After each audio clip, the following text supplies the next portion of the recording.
Yeah. Well, I wanted to talk about Snoop because I wanted to lead into something else. This was actually something that you sent me this week, and it's Joe Budden from the Joe Budden podcast, one of the podcast goats out there. And he discusses, amongst a few other things, Snoop Doggy Dogg, his gang affiliation, and marketing. So it's about a minute and 10 seconds. I'm going to play this clip, and we'll get your reaction right after this. Snoop Dogg is arguably the most famous rapper in the world. He's also arguably the most sponsored, advertised rapper in the world. Snoop is a gang member. That's the business that we're in. Snoop did the Super Bowl as a gang member. Snoop, they don't stop him from nothing. We will bypass certain things if, you know, Kodak, we'll excuse it. I don't want to just get the name and names, but in hip-hop, we excuse it. When we don't excuse it, or when they don't excuse it, because who knows who's calling the shots in culture, we see fast action. They got on the baby fast, or whatever he said on stage. When they want to get you, they'll get you. If we're not getting you, there's a reason that we're not getting you. Because we need some sort of agenda perpetuated. I believe words have meaning, and you can will some shit to you. Like, I believe in the slaves having to sing secrets, songs, and talk in code. I believe that music is a frequency. Yeah. And you now know that the media companies, the same people that refuse to put good news on the morning news and the 6 o'clock news for a reason, the same thing, reason we see the same thing before every election, we're seeing it now, right? Then you know that media companies are signing a certain acts for frequencies to speak to the neighborhoods that they want those frequencies to go to. True. And if you realize that, then you'll have a problem with a lot of this shit going on. Joe Budden hit it on the head, Doc. I ain't got nothing but love for Snoop, man. But I never understood how he can do what he does and claim what he claimed and still be associated to some of the biggest brands in the world. I never understood that. I swear to God, I've talked about it off camera before. And I'm like, how do you do that? Because I ain't never heard of a open clan member endorsing shit.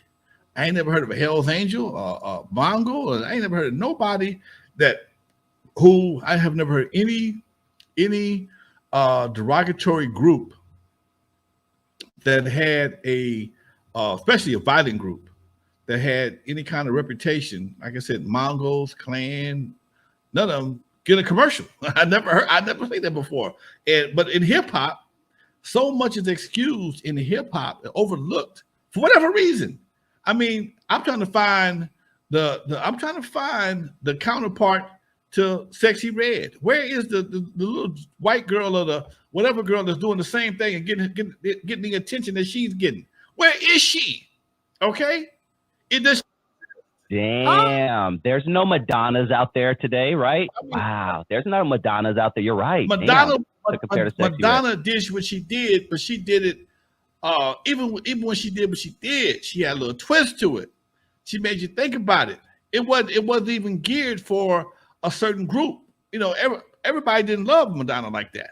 Okay, this girl right here is going after a specific group of hood hoes. Okay, she's going after the girls. You know, I listen to her so I can talk about her, and I know I'm still giving her a view, and I ain't giving her no likes. I'm still giving her a view, and I'm like, wow, how does this happen?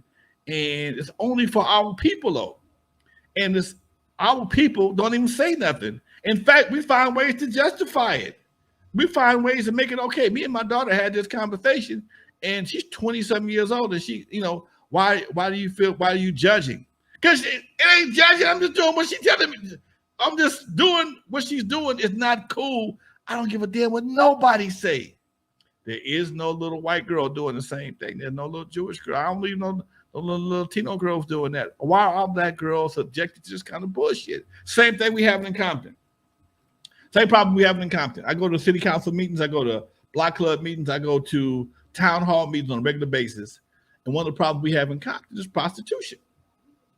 And I know that the state senate or somebody passed a law that made all these girls victims. But because these girls are victims, they have the right to victimize other girls now. This is bullshit. This is the problem for me, man. How do you tell me, okay, because if you're being trafficked a young girl being trafficked, but I ain't no pimp around. You just didn't pay your internet bill, so now your OnlyFans page is shut down. So now you got to go on the street and get some more money. That make you a victim?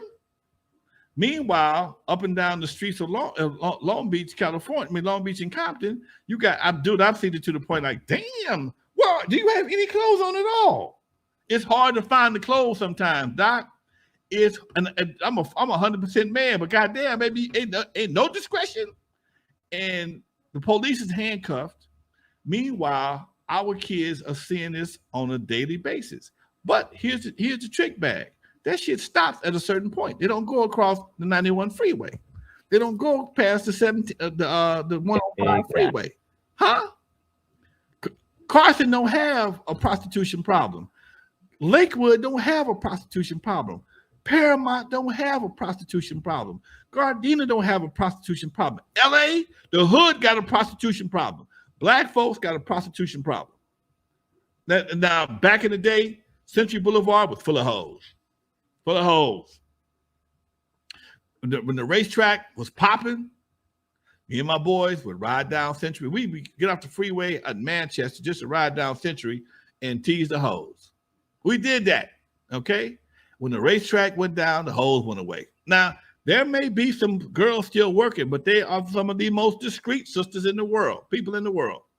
In Compton, hey, what you want? There it is. You want to look at it before you get it? It's like that, okay? Figueroa, dude, I was riding down Figueroa the other day, and two sisters walked past me. One of them was fine as a motherfucker, though. One of them was fine as a motherfucker. Oh, they got some baddies. I can't lie. They got some baddies on big.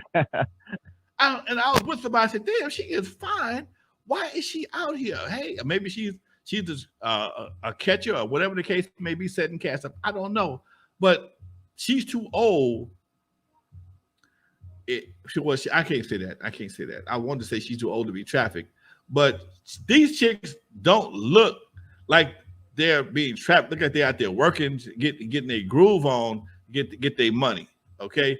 You see some people that may look trafficked. There's a pimp not far away. They looking all scared and stuff. These hoes didn't have that problem. They was like, nigga, what's up? Why you passing this up? Because I got to go what I got to do. And I don't do that. No, that ain't what I do. But yeah, Doc, it's just it's just amazing how certain things are justified, excused, overlooked, ignored in our community. And to see somebody like Sexy Red become a celebrity based on booty holes and pink pussies is just, I find it very disgusting.